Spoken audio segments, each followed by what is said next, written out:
They all have stems. All right, let's start with our painting. Now, in your art kit, you'll find some watercolors and you'll find a paintbrush. But what you'll need to do is ask your parents' permission to be able to use the paints. Now, you don't want to just pull the paints out anywhere, like in your bedroom or someplace where you might get things paint on them, but you want to have some kind of a work area. It's great to put some kind of newspaper under your work or some scrap paper or work on a table that can just be wiped up with a sponge. That could be great, like on the kitchen table. And you're going to gather some things that you need, like a dish of water. And this can just be in some kind of recycling container that you find and rinse out. And you've got your paints and you've got your brushes. You've drawn your apples. Great.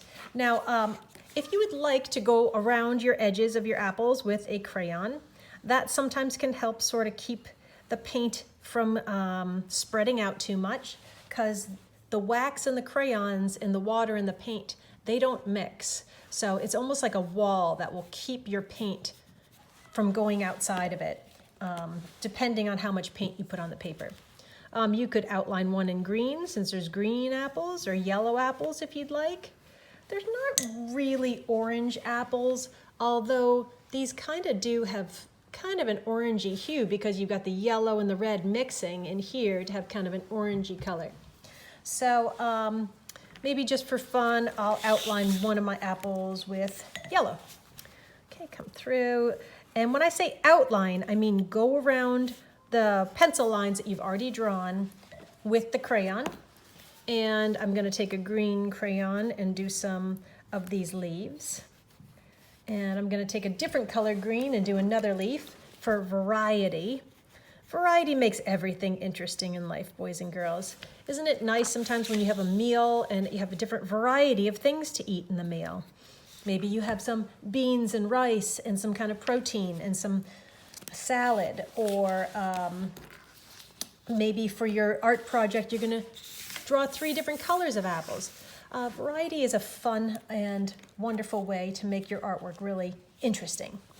For the stem, I'm going to take a brown crayon and go ahead and color over that shape that we made the stem, which is a sort of like a rectangle. And then I'm going to draw just a line back here behind my apples to make it look like they're sitting on a table. This is called a horizon line, and we'll be talking about this more in first grade. It helps create the sense that the apples are sitting somewhere and not just floating in space. Okay, since we can only see 2 of the apples for this worksheet, I'm going to just put 2 here for us to paint. And let's go ahead and begin. All right, I'm going to take my paintbrush. I'm going to dip it in the water. And I'm going to just put clean water all over this apple. Now, if we were in the art room, we might be able to have some watercolor paper, which really is wonderful to use because it holds the paint so much better. But you can just use the paper in your sketchbook, and that's what I'm using here, and hopefully that'll work out well for you. Now, I went ahead and painted the apple yellow. You could keep it yellow, but I'm going to go ahead and add some red on top. So this is how you paint, boys and girls. You dip your brush in the water, and then in the paint, and then on the paper. Sometimes I see people dip it in the paint and then the water, but then they lose all their paint. So you go water, paint, paper. Okay, and I might not cover the whole thing in red because I kind of liked it to look a little bit like that apple that wasn't quite ripe all the way. So I'm going to leave a little section yellow, I think. And I think just for fun, I'm going to kind of come in and make it a little darker at the bottom, kind of like we saw on these apples. They almost seemed a little bit darker red or more ripe at the bottom. So again, dip your brush in the water, in the paint, and then the paper. Okay, so we've got one apple almost finished here, and I could go ahead and I'm going to move on to the next one. Okay. So we've got the green apple. We could keep it green. I'm going to start with yellow. And in this way, I'm trying to show you guys how to do some color mixing. I'm just using some primary colors right now. Primary colors are red, yellow, and blue. Let's take a look at them here. Red, yellow, and you can't really see it, but it's blue here. And from those colors, you can make all the colors in the palette, in the rainbow.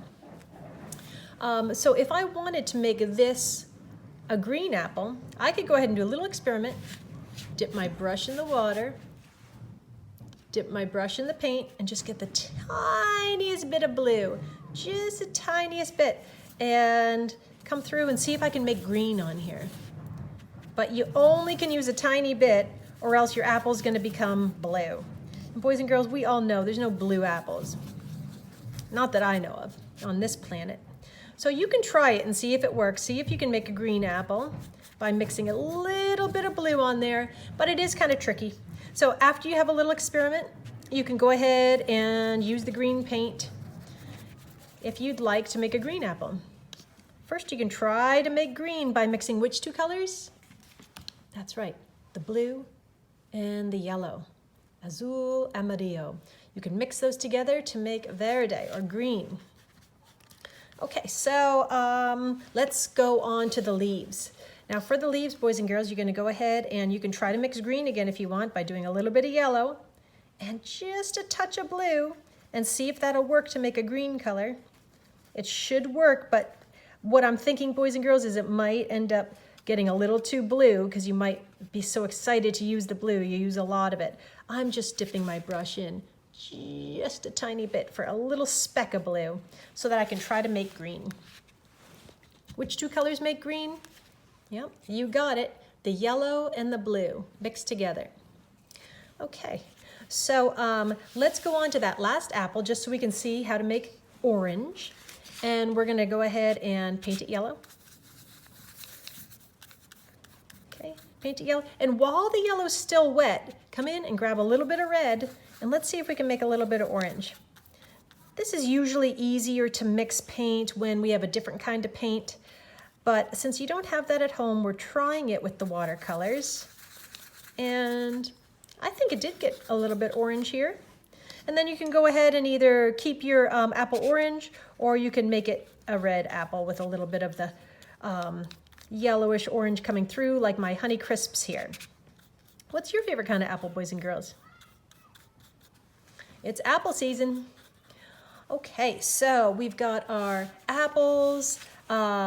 We could go ahead and paint the leaves on this one. Here we're painting them this bright green color, or you can try to mix the green again. It's fun to try to mix colors. And let's go ahead and do some of the background. I'm gonna stop it right here and come back for the background.